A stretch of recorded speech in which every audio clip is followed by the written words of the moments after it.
You're listening to the Content Sells podcast, the show all about how to create content to attract, convert, and keep your ideal clients. Welcome to episode 262. I'm Suzi Dafnis, and here with me is my co-host, Michelle Falzon. Hey, Michelle, how are you?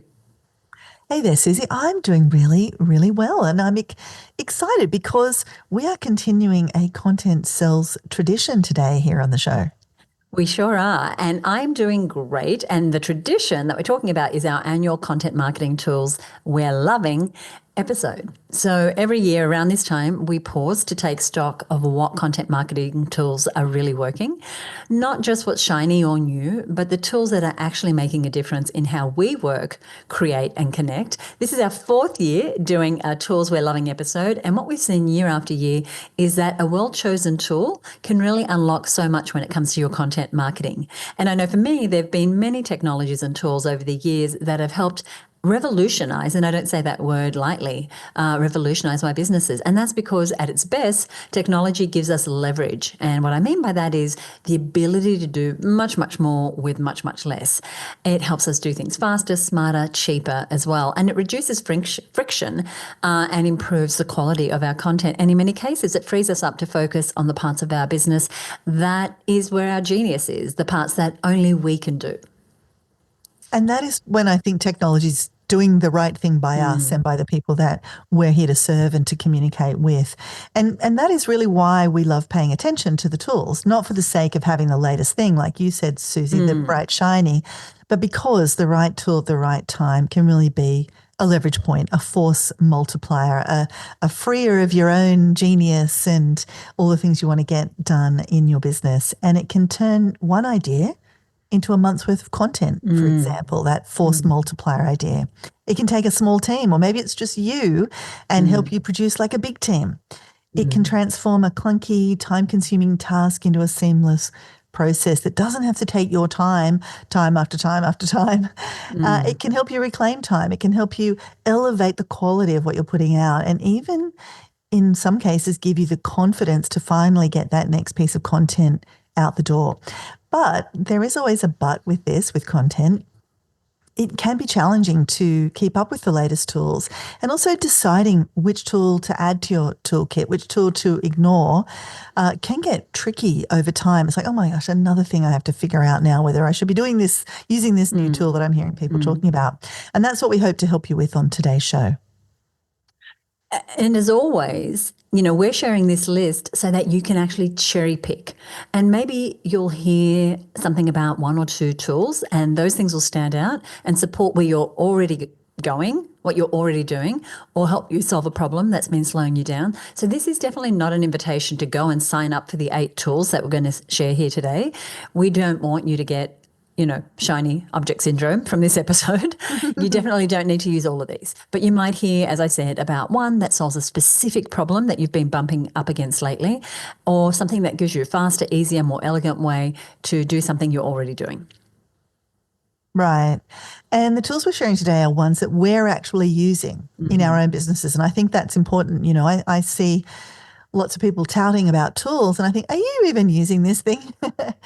And so we've chosen some tools that are really, cutting edge, some tools that have been around for a long time. We've really looked at what are we doing that's actually helping save us time, or unlocking creativity. And maybe a few are just straight up making life easier for us. So think of today's episode like a tasting plate. As you listen along with us, you can sample what we're doing and how we're using these tools, and then decide if you want to take a bigger bite of anything that we're sharing.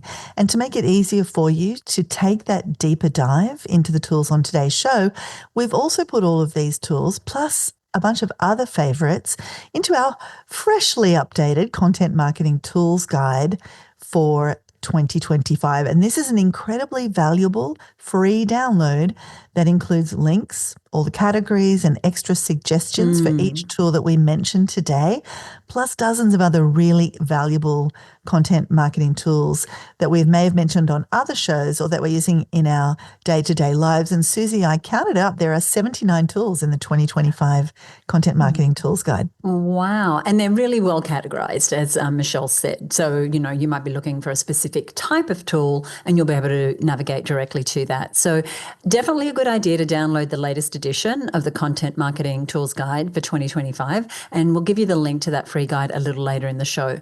For us right now, we are being very intentional about which tools we bring into our business because let's face it, with all the new AI-driven options out there, it's really easy to feel like a kid in a candy store and think that I need everything.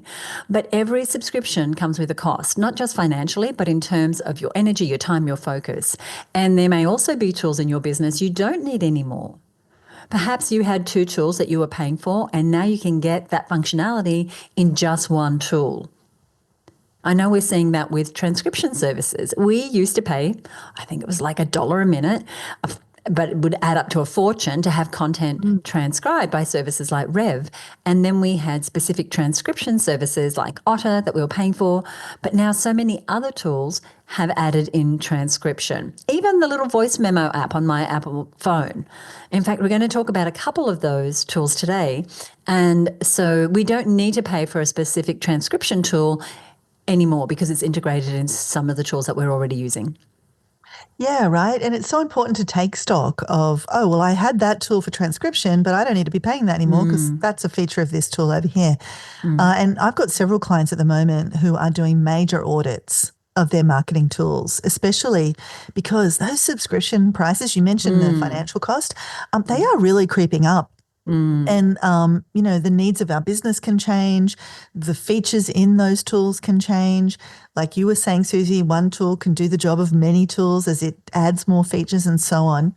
And I was just thinking a little earlier about how much things have changed and how fast this change is happening. Like if you'd have told us 5 years ago that we could be generating cartoon-style ads with AI, artificial intelligence, or handing off entire writing projects to a digital co-pilot that's like a ChatGPT type of solution, or have access to tools that can clone our voice or even our appearance, as some of the tools do, or automatically edit a video to take out all our ums and ahs, I think we might have all laughed, or at the very least been like completely mind blown that this was the future.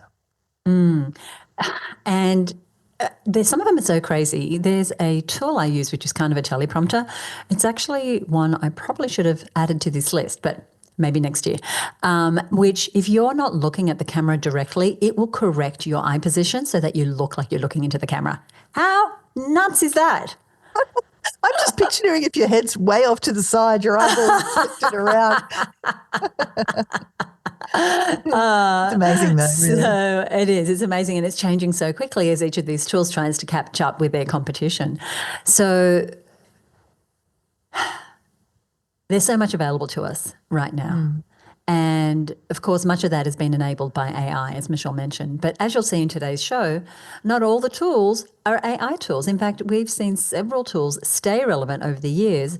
So we've got a good mix of cutting edge tools and other tools that have been around for a while, but we've never mentioned on this annual episode. And we thought it might be helpful for you to hear how we are using them. So let's dive in. And Michelle, would you like to kick us off with one of the tools that you are loving right now? I would love to. So let's start with the first tool that I'm loving in 2025, and that is a tool called Loom, Loom for Mary. And Loom has been around for a while, and maybe you're very familiar with this tool. And while I've had it on my computer for years, lately I feel like it's gone from being a nice to have to an absolute essential, especially in the way I'm doing things like collaborating, giving feedback, and capturing ideas. And I'll talk a bit more about how I'm using it to do those things. At its core, Loom lets you quickly record your computer screen, your webcam, or both, and then instantly share that recording via a link. So there's no uploading. You don't have to download the file, save it on Dropbox, or upload it somewhere and export and all those things that can take time. It is literally instantaneous. And that's one of the things I really love about Loom over a lot of the other tools that do this. It is so fast. And because I'm often doing multiple things, I need speed with this kind of a tool. So it's real no fuss. The other thing I love about it is it's not very rarely does something go wrong technically. There's nothing more heartbreaking than making a 20-minute screen recording and then listening to it back and there's no audio, or the file didn't upload and it got lost in the ether or something like that. So I find it super sturdy and reliable. And I also really like that you can turn your camera on or off. And what I mean by that is when you're screen recording, it will, if you've got your camera on, it will show your face and you can decide where that goes and the size of it. And so if you're wanting to do a presentation where you are speaking to people, but you also want to share something on your screen or show a slide or demonstrate something or walk people through a step-by-step process in a software or something like that, it's a really fantastic way to maintain connection by having the camera on and also share your screen. So, for example, I recently made a training that was a bonus gift for those who purchased our Advanced Offer Creation 2-day intensive. That's an event that Suzi and I put on, a training, which you will have heard about if you're a longer term listener to the show. And one of the bonuses was kind of walking them through the way you can use AI and some other templates that we have to really get clear on who your ideal client is. And so I just sparked up Loom. I put the camera on to make it more personalized, and it fit nicely in a nice little circle that I could drag over to the side of the page, and recorded this really high quality looking training that took no time at all, looked great, and was just so easy to put together.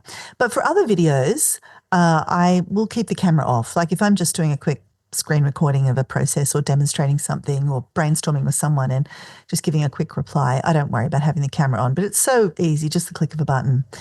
And overall, easy is the word. It's a really easy to use tool. It's not expensive. And in fact, there is a free version of Loom.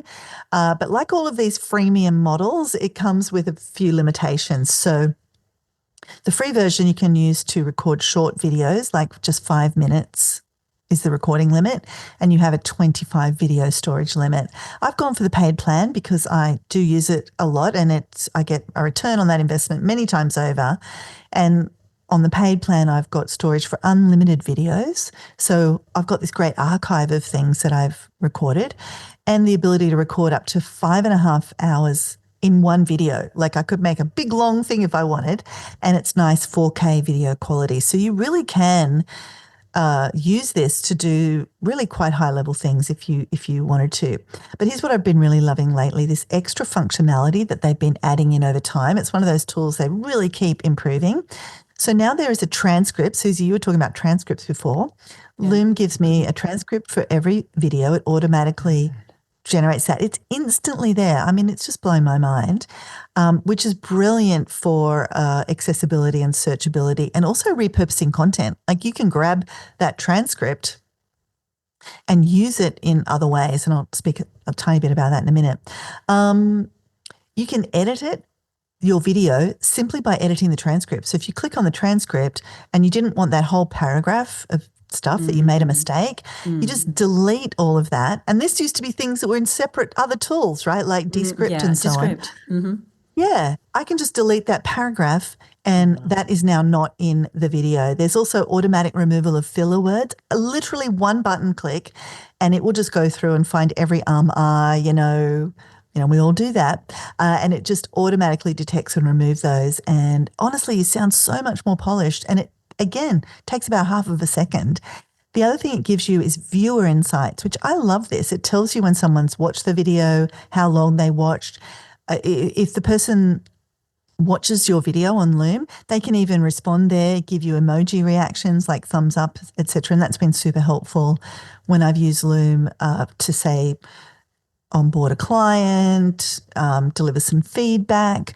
I know exactly when they've seen it. And I use Loom a lot to record videos for the women in our mastermind. So they can post anytime they like in our Facebook group. In fact, I made 2 Looms this morning. One was responding to an email sequence that somebody wanted us to review.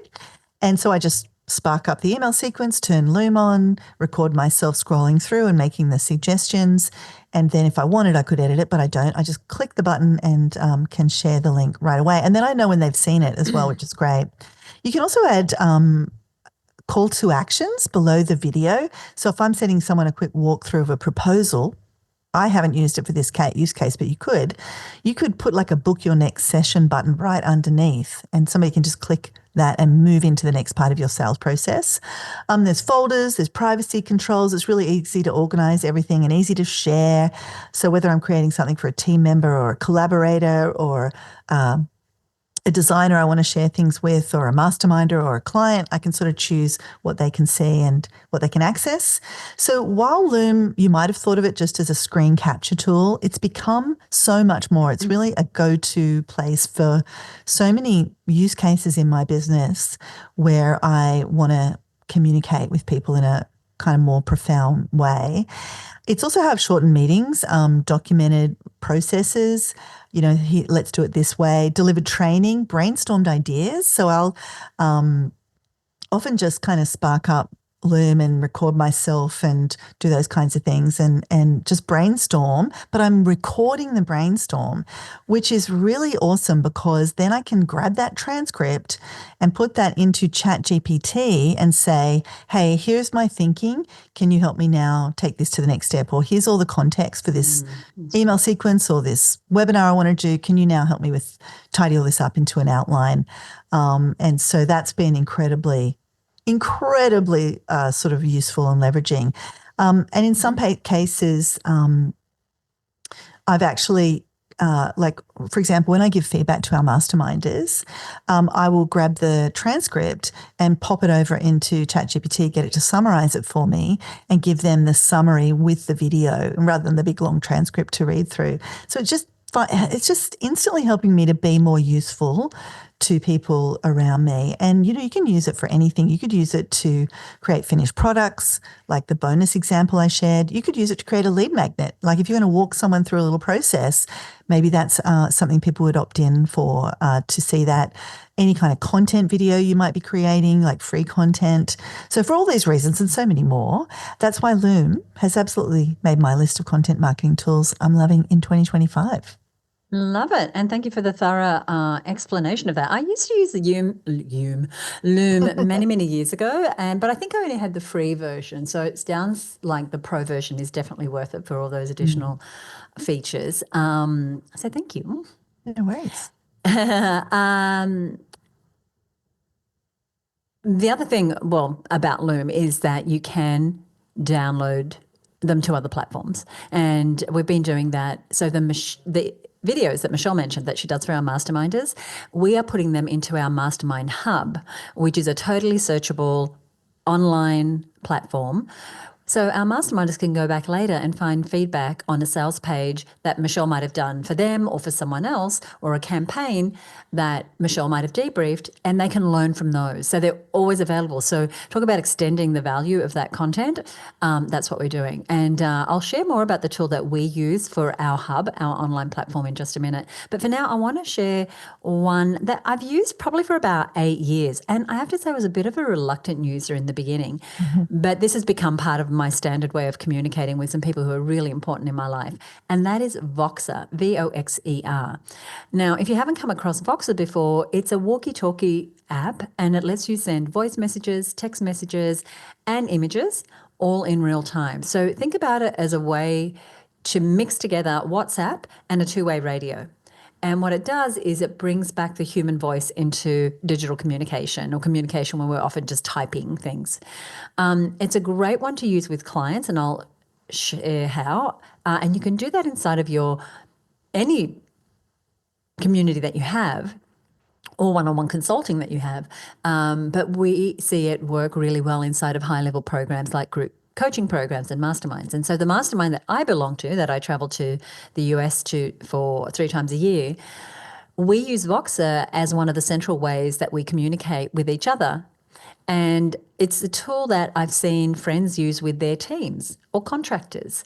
And so for us, with the mastermind example, if one of the masterminders is working through a challenge, they can quickly, get a gut check on an idea by posting something inside of Voxer. It's usually an audio file, or they're giving us a download of their progress inside of a launch or promotion on a daily basis. It's like a radio. It's like listening to radio. I love when I turn my Voxer channel on and a few people have left messages. It's just like this little radio station. But it's very personal because it's someone's voice. And so we can quickly reply with our voice, and there's no need to schedule a Zoom or write a long email to go back and forth on supporting each other.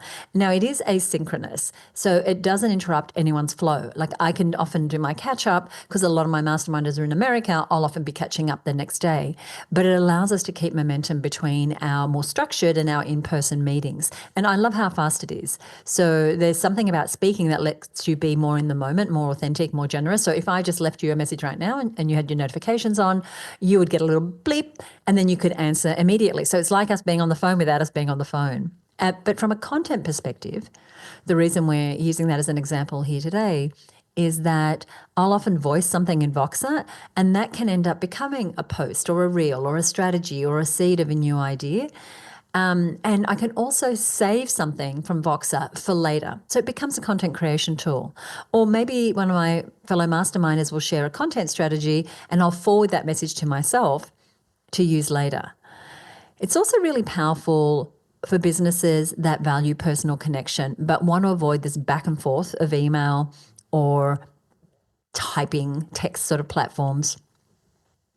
I also don't want to constantly be on live meetings. So it's a very kind of human-like way to communicate with your team, your clients, or to replace an email thread or a Facebook group inside a high-level program. And I've seen Voxer used even as a bonus. So imagine you're doing a course or a program, or you're offering some, multi-part consulting services. This is a bonus that you could give participants to get access to you kind of on a 24/7 basis during the course of the program or the execution of the consulting services. And when I first had a friend do this, I thought, oh gosh, surely you don't want to be accessible 24/7. As much as you love your clients, you're going to end up constantly talking to people. But it didn't work out like that at all. People were really respectful that, oh, it's the weekend or it's late in the day. I'm not going to expect to do that. And it's become a very valuable addition as a bonus to a number of high-level programs. I love that. That's a great idea. And I do think that's true. When you give people those kinds of access levels, oftentimes they're not as used as you think they might be, but they have such a high perception of value when you are kind of giving that at the point of sale. That's awesome. I am still a reluctant user, but this has convinced me that maybe I need to find a community somewhere that's going to Voxer with me. So thank you for that. And like Suzi said at the start, just listen out. Maybe something in here is really speaking to you. Like, I really do not want to create another Facebook group, or I really do need a bonus for this thing I'm doing. Some of these things might really be just exactly in your wheelhouse right at this minute. Now, one tool that is maybe a little bit of a bright shiny that I want to mention, and that I'm not sure is quite 100% there, but I am really excited about it, and I wanted to bring it into today's conversation, even if it's just to get it on your radar, and that is a tool called Manus, Manus. And actually, I just saw this week that they've opened, as we record this episode, they've just opened up more widespread access. You used to have to kind of know someone who could give you an invitation or go in and apply and join a wait list, but they've just opened it up. So now you can actually get into Manus without any waiting or knowing someone on the inside. And this is a tool I'm still relatively new to. And like I said, honestly, I think it's still got a few kinks. And I know for some people, the jury is still out about just how good it really is. Is it going to live up to its hype? But its potential is what is really blowing my mind. The potential, and I really do think we're only a few beats away from this being absolutely mind-boggling what it can do for us. So I'll tell you a little bit about what it is. In some ways, Manus is like ChatGPT, but so much more. So it's a form of agentic AI. And maybe you've been hearing this phrase being bandied around, agentic AI. And think about the word agentic. It's got the name agent, the word agent in there. And it can literally be your agent out in the world doing things for you and thinking a lot more independently than ChatGPT. So Manus AI differs from ChatGPT primarily in its approach to task execution. So while ChatGPT is like a conversational AI, Manus is an autonomous AI agent designed to perform complex tasks independently, like website creation, not just like writing your content, but actually writing the content, analyzing your competition, designing the wireframe, and then if you enable it, building it in your tool and logging into your web server and getting it live. Like that is the kind of agentic future that is ahead for all of us. So it's things like I was saying, website creation, data analysis, content generation, but it's with a lot less input. It's like it does a lot more of its own proactive thinking is what I've observed. So like ChatGPT relies on user prompts, you prompting it for direction. And while I think it is getting so much more proactive and incredible, Manus operates really a lot more autonomously to achieve a goal. And actually, when you go in and ask it to do things, you can, it sort of shows you a window in its thinking and you watch it, it goes and like will, look at 20 other websites to gather the information and then, read 10 reports. And you can see it doing all of this in real time. It's quite incredible. So ChatGPT is like a knowledgeable assistant who needs direction, while Manus is like a self-sufficient worker who can handle tasks end to end with minimal oversight. And right now, that's where some of the grumbling is. Like, well, yes, it sort of did that, but I really had to do a lot to help it get to the outcome. But I really think we're not too far away from it really delivering on that promise. So some of the game-changing attributes of Manus are, well, like I said, autonomous execution, and it can not just execute on one thing, it can kind of perform a multi-step task. Like you just sort of tell it the outcome you want. Like I want a website that promotes me as a thought leader. And it can literally kind of do the thinking of from where it is now to that outcome. Learning and adaptation, it learns from interactions and adapts to changing situations. Real-world integration, this is the big one for me. It can integrate with various APIs and perform real-world actions out there in the world. And I'll give you an example of one thing my friend got it to do recently. It's really good, a next level good at data analysis and visualization. I think ChatGPT is great at this, but it is really quite incredible. It can even do things like travel planning, like create personalized itineraries that are next level on from what ChatGPT might do for you. Research destinations, find accommodation. For HR, you can get it to analyze resumes, manage your hiring process. Like there's so many interesting applications. And talking about this idea that it can actually integrate with the real world, a friend of mine used Manus to literally create an app for them. So Manus researched the tool. It recommended this platform called GitHub and a few other tools. And then my friend asked Manus to write to write it in GitHub, and it gave them a login. My friend gave the tool the login to GitHub, and Manus literally created the app on his behalf inside of GitHub. Like this is science fiction to me. And this is what my friend said. He said, I had to create some temporary access tokens, and it took me some learning, like accessing tokens so that the AI could access his GitHub account. But he said it took some learning. He fiddled around with it. But 30 minutes later, voila, Manus was logged into all of my accounts, writing code and pushing it to production. I was able to chat back and forth, ask for changes, report bugs. I asked it not to test locally, to always push the code live so I could see the changes and leave feedback. Isn't that mind-boggling? Yeah. Right? Now, you might be thinking, that all sounds great, Michelle, but that's also worrying me. And there is a big caveat with Manus. So I think it is expensive to start with. It costs a lot of tokens to do this sort of work. Right. And it doesn't yet fully deliver on its promise of being able to do all of these things as well as you might imagine, like logging into third-party sites and apps and doing tasks. And there are plenty of glitches and complexity at the moment, but I think that we're not far off this being incredible. The big one for me is the privacy and security considerations here.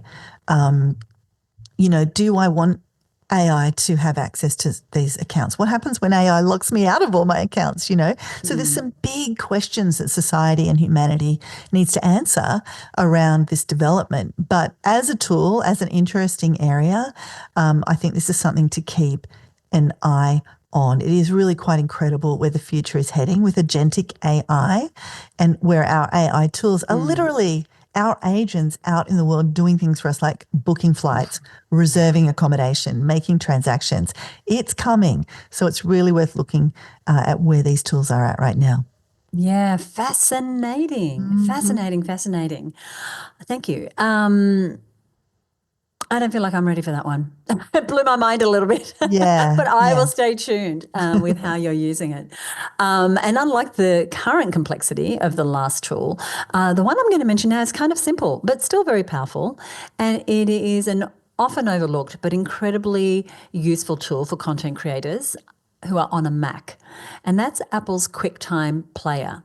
Now, many people might have it on your computer and you think, oh, it's just a media player, but it's actually got some surprisingly robust built-in features that make it a go-to for recording both audio and video content for me.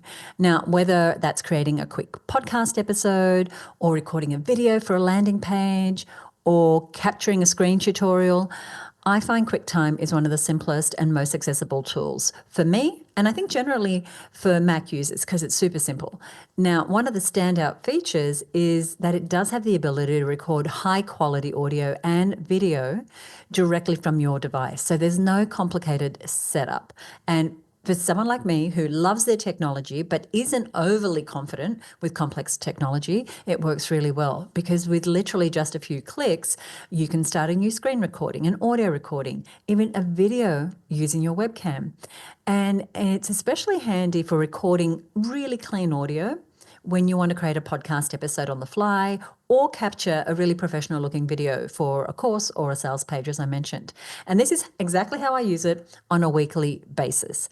The interface is minimal, intuitive, super simple, especially for those of us who are not overly confident with technology. And if you don't want to deal with complicated video and audio software, it's simple. You just hit record. Another key benefit is that QuickTime recordings are automatically saved in high resolution formats, and they're really easy to share or edit in more advanced tools like iMovie or Final Cut Pro if you want to pass them on to someone who is more technical than you, or if you have the ability in those advanced programs, then you can definitely do that editing, at that higher level, but you can capture it right in QuickTime.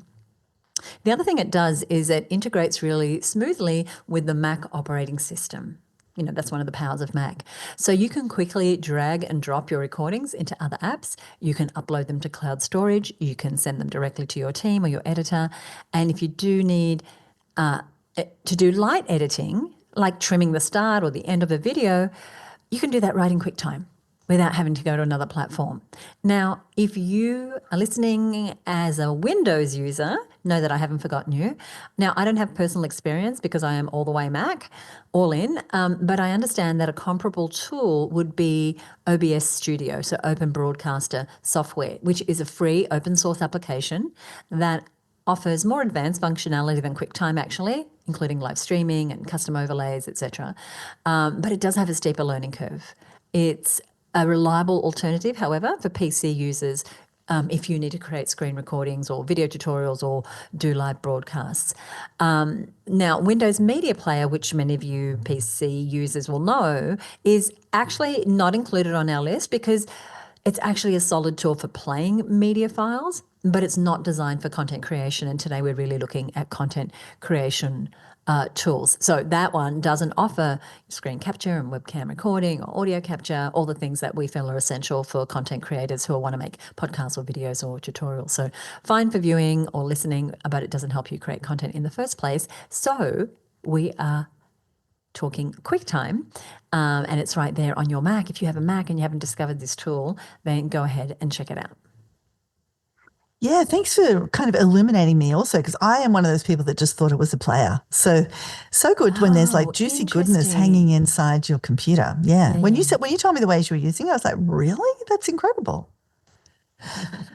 All right, another incredible tool I want to share, and I am loving this one. Sick. Like this title should be Content Marketing Tools We're Loving Ourselves Sick About in 2025. And this one is custom GPTs. And I would be worried about us. I would be very worried about us if you saw an episode that was named that. I'd go, what has happened to Suzi and Michelle? loving myself sick on this. Okay. So, we won't do that. Promise we won't. Now, this is custom GPTs, and I am completely obsessed with these right now. I think they've given me a huge leap forward in productivity.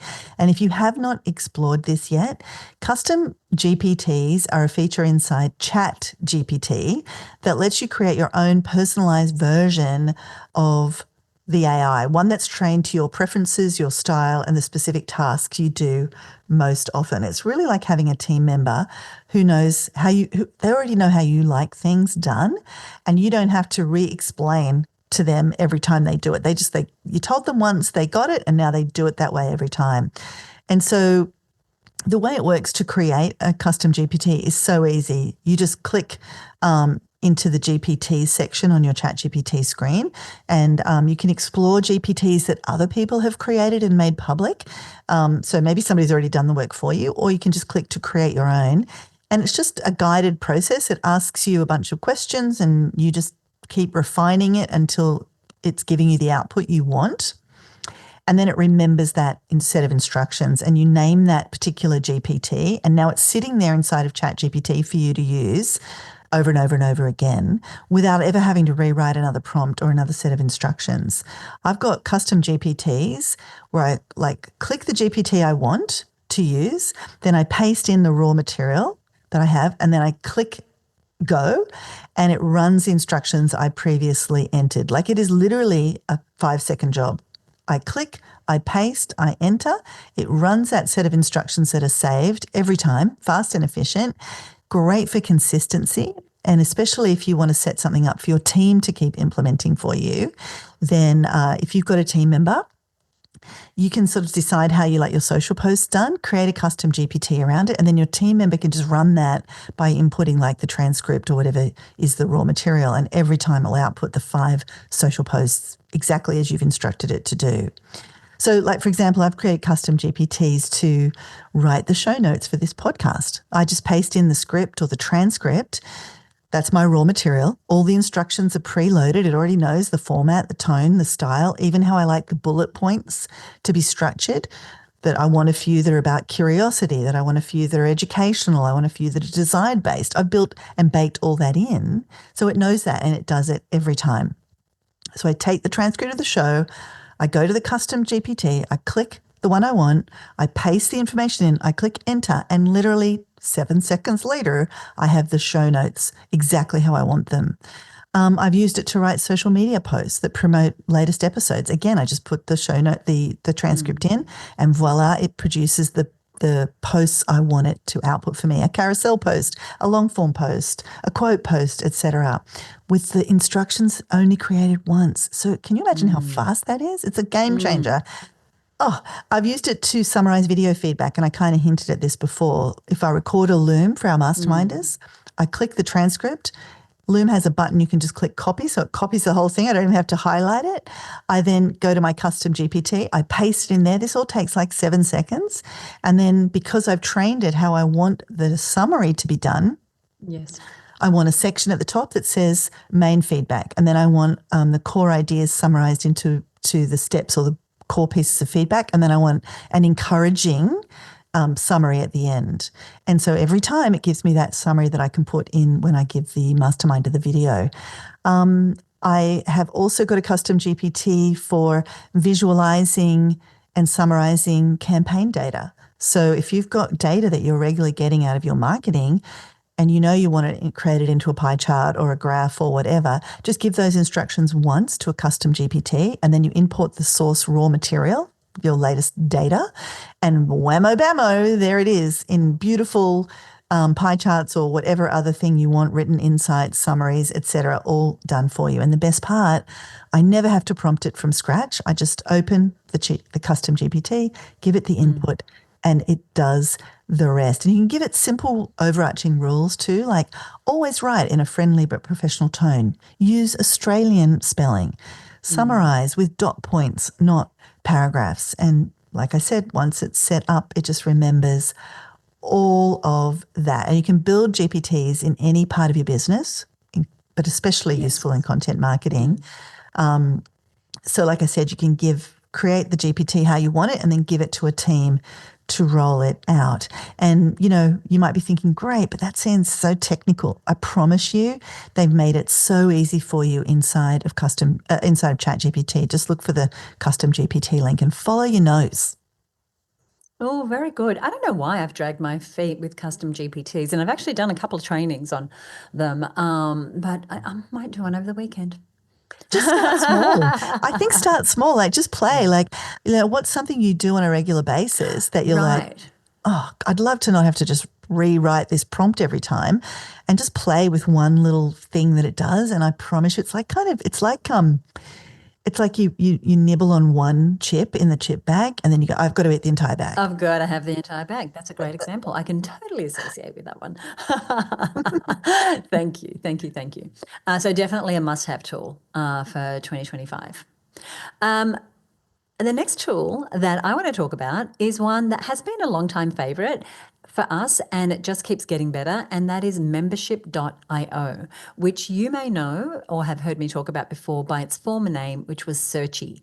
Now, we've been using this tool for several years now, and it's become such a cornerstone of our content strategy inside of her business, and it plays a really important role in how we deliver content to our clients, our members, our masterminders, our course participants, but especially inside of the Her Business Network and the Marketing Success Mastermind that Michelle and I run. And what I love about membership.io is that it was built specifically for people like us, content creators, educators, coaches, and it's all about making it super easy to organize and deliver and scale your programs and your memberships. And it's an all-in-one hub. This is what we love about it. So we use it to upload training videos, hot seat recordings. We use it to share worksheets and resources and PDF downloads and templates. It gives our members a really clean, searchable, always available portal where they can find what they need really quickly and easily. And when I say searchable, I mean it. That's really how the first iteration of the name came about, because this is where the program, which is now called Membership.io, really shines. So let's say you had a training from 6 months ago and you want to revisit something that someone said about, I don't know, creating a webinar, and you don't have to remember where it was or scrub through the whole video or even download the transcription. You can just type in webinar and it'll jump you straight to that moment in the video. Now, this is such a great experience for members, and it's a huge time saver. The other thing we do, which I love, is we sync our podcasts to our Members Hub. So this podcast and our Her Business podcast, as soon as a new episode is released, it goes straight into our Members Hub without us having to do anything. Because if you already have a podcast on a platform like Apple Podcasts or SoundCloud, Membership.io makes it really effortless to bring that content into your membership space. Literally with just a link, your podcast episodes can be automatically imported into your content library. So you don't need to upload files one by one. So you could just right now add all your podcast episodes, and you can set it up to every time you publish a new episode, it goes automatically into your membership.io platform. I love that feature. That's so cool. It's great. It's so good. It pulls in the album artwork. It's terrific. The real benefit is that you get to repurpose content that you've already created. So if you created it, it's out there on the Spotify's and the Apple Podcasts, etc. But here you are using it inside of a private branded member or client experience, meaning that your clients can easily binge your audio content. They can search through transcripts. They can access bonus content all in one place. Plus, with this auto importing turned on, as I said, new episodes are added automatically. So that saves you a ton of time, and it keeps your content fresh. It means every week you could look inside of the Her Business Hub, which is incredible, and have really up-to-date content. And so that makes your podcast not just a public marketing tool, but also a powerful member engagement and retention strategy, right? Because your members or your clients always have fresh new content.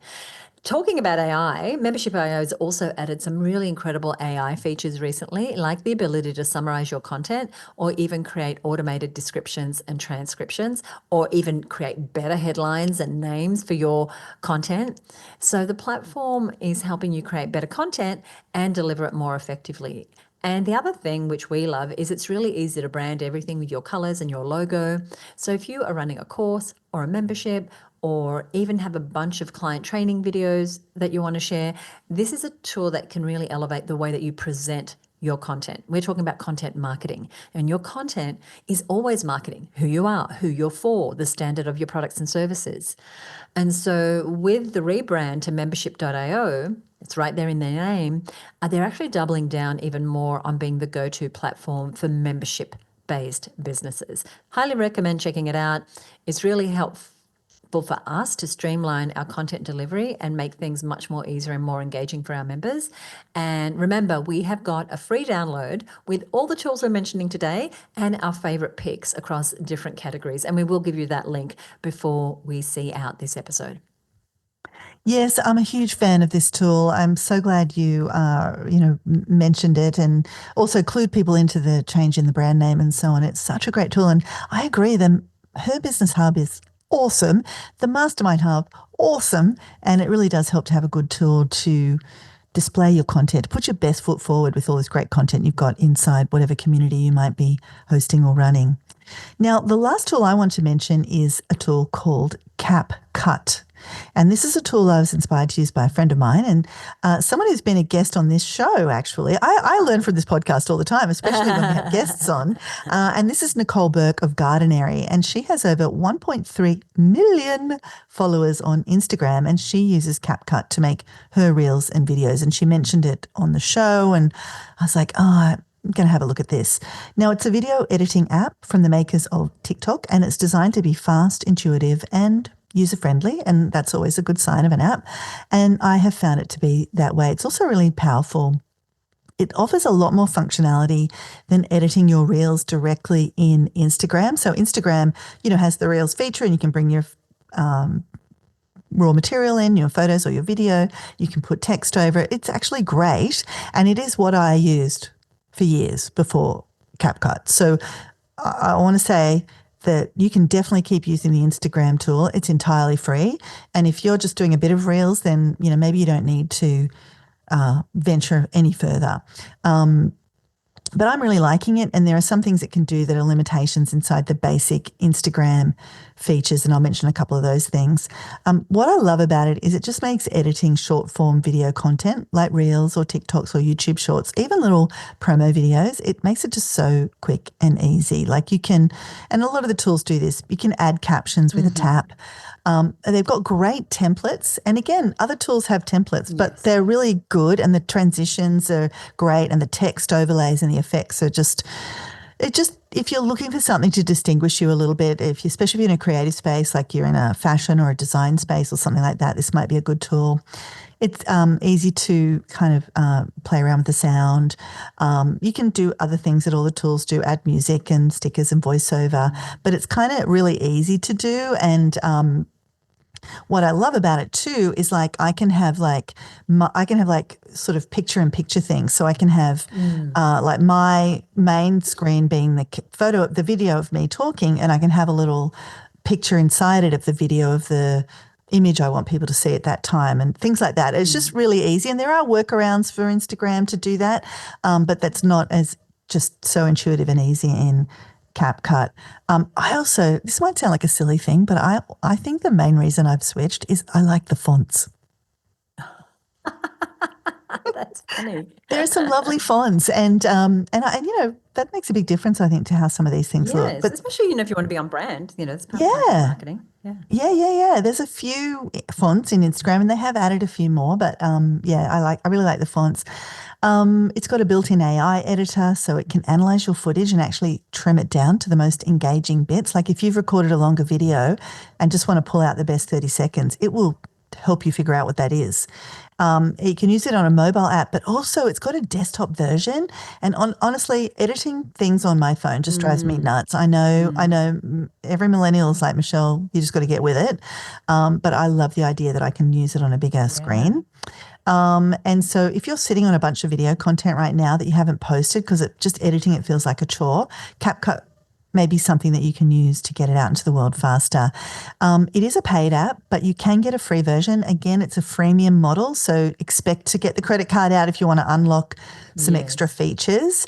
The other thing is it is a TikTok related tool, and different people have different views on all these things. And also there was that whole weird moment where TikTok got banned and then it got reinstated and all those things. So it could be affected by other changes that might be applied to TikTok. And that's all settled down for now, but who knows what's coming around the corner. But for now, it's working great. Very good. Thank you.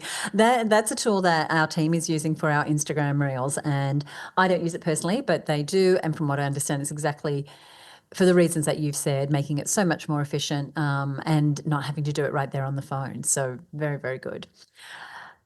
Okay, the last tool that we are loving that I want to share today is actually a new way that I've been using ChatGPT, and that's for creating images, especially for things like ad creative, email, social media. Now, I know most people know ChatGPT for writing, right? But what many people don't realize is that it can also generate images. And these days, really, really good images. It has improved significantly over the recent months. And so here's what I've been experimenting with: illustrations for ad campaigns. Some of our best performing ads are actually illustrations that ChatGPT has helped us create. Also cartoon style graphics that are custom, that we're also using in ads and on social posts. So being able to ask ChatGPT to create, for example, an image of a woman in a small business working at her kitchen table while her teenagers watch television in the background. Like, you can get that crazy specific, but I want it in a cartoon style. And I want it in a, this kind of cartoon style, or I want it kind of in a retro cartoon style. So good. But also visual concepts that help get an idea across in an engaging way, or help you visualize something that you can then hand off to a designer. And I'll say more about that. It's been so impressive what it can produce. And so sometimes I'll give a prompt, like I said, that one, or a woman sitting at her desk celebrating a big win on her business. And literally in seconds, as ChatGPT does, it gives me options.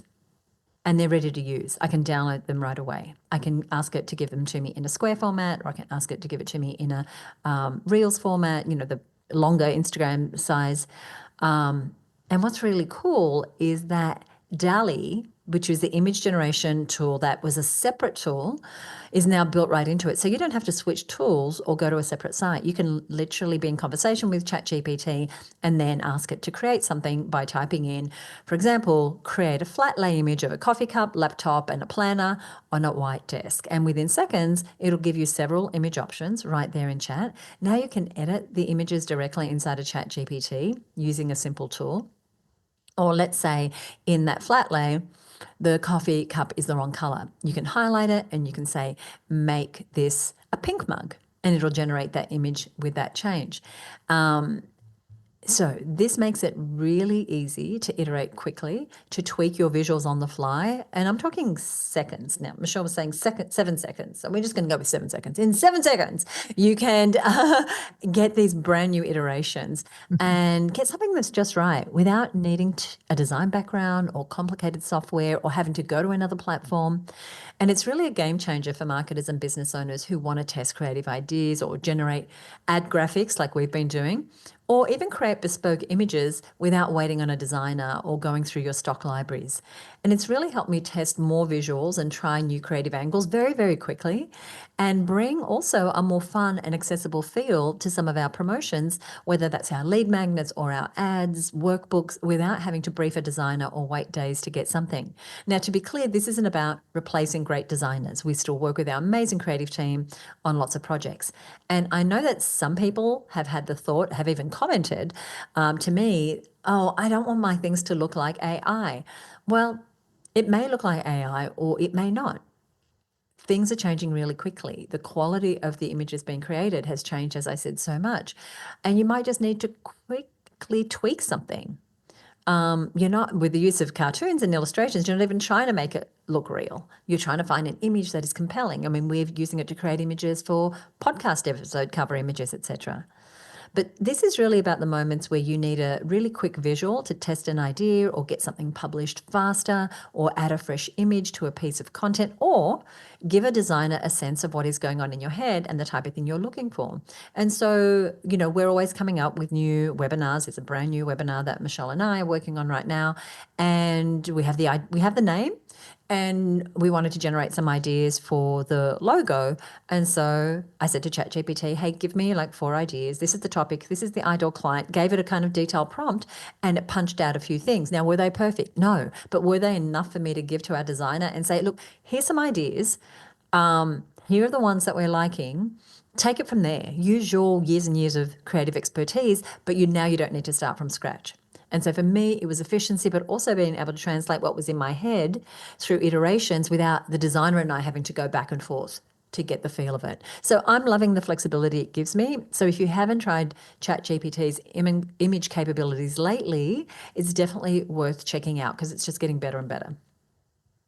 Oh, I agree completely with that. I am loving the image generation available in ChatGPT, especially what you said. Like you can be prompting it to help you with some copy, and now it's got all that information. You can just add another few words to then get a very relevant image outside, in that same chat thread. And like logo ideation. That was a great process we had this week, just backing and forthing on the visual and the things we liked and didn't like, or the thought starter ideas. It just helped us to get kind of our heads around that. Social post images, I think it's great for that. And, this is where you would have gone to a stock image anyway. It's not taking work off a designer, but it's helping you to make those images, up-level them. Oftentimes we're just creating a very basic image. Now you can have much more kind of interesting images. Podcast images. In fact, the image for today's show was created in ChatGPT. It's this really cute toolbox with, instead of the tools being hammers and spanners and things, it's microphones and other things. And again, that was just, I didn't even put in such a detailed prompt. I had been sort of working on the show notes actually. And then I said, okay, can you create an image now to go with this? I didn't even really, I said, I like the idea of the tools. Play on the tools. That was it. And so it was so smart. It had so much context already to think, oh, I know what content sells is. I know it's about content marketing. I know what content marketing is. It's microphones and emails and things like that. And it did all of that heavy lifting thinking. So do check out the image that goes with today's show. Incredibly powerful. And like you said, Suzi, the rate of change is so rapid. I'm just wondering where this is going to be in another year.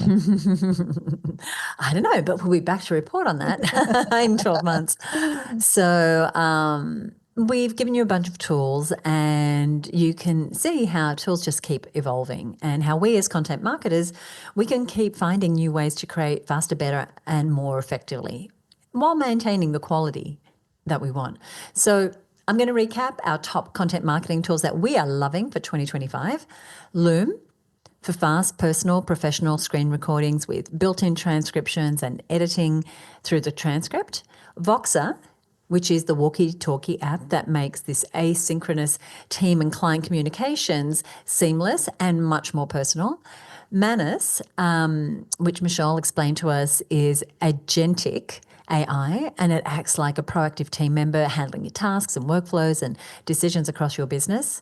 QuickTime, which is built in for Mac and typically used to play video, but also really reliable as a way to record high-quality audio and video, including for podcasts. Custom GPTs, which we're loving, which is, like a personalized AI assistant inside of ChatGPT that reliably saves you time knowing exactly how you like tasks done.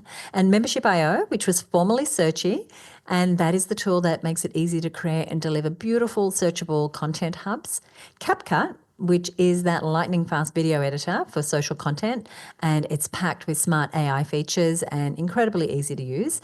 And ChatGPT for image creation, now built in with DALL-E, which was a separate app. Right now, creating images right inside of ChatGPT, making it super simple to generate those and to edit really high quality custom images on the fly.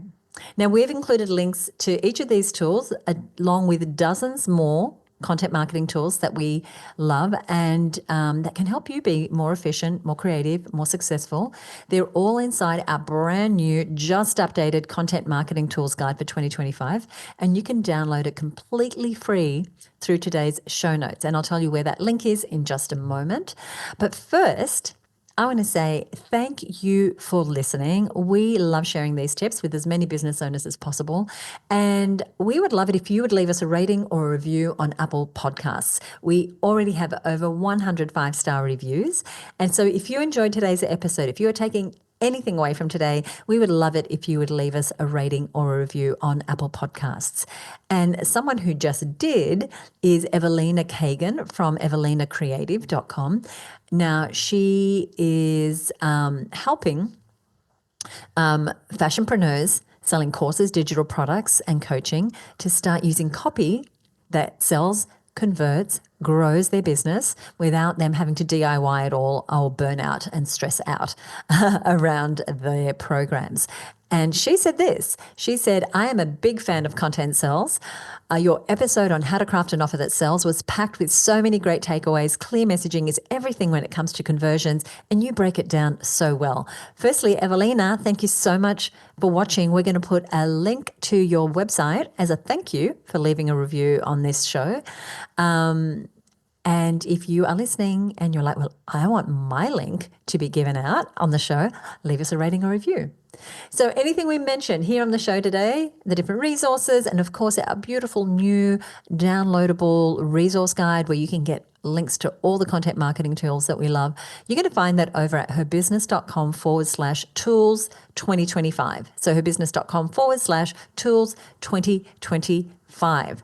Michelle, what do we have coming up in the next episode of the Fabulous Content Sells podcast? Well, this one I'm looking forward to. It's our we're looking at small scale strategic alliance strategies to grow your business. And I think sometimes we think, oh, it's got to be bigger than Ben-Hur, but so many times even a modest strategic alliance can bring new business into your world, can expose you to new markets, and can turn into really profitable relationships. And so it doesn't always have to be something that the big end of town plays with. And so we're going to look at some mini but mighty strategic alliance strategies to grow your business in the next episode. So good. That's coming up 2 weeks from the release of this episode. If you don't already subscribe, be sure to hit that follow button, subscribe button wherever you are listening. We want to thank you so much for listening, and we will see you next time right here on the Content Sells podcast. Bye for now.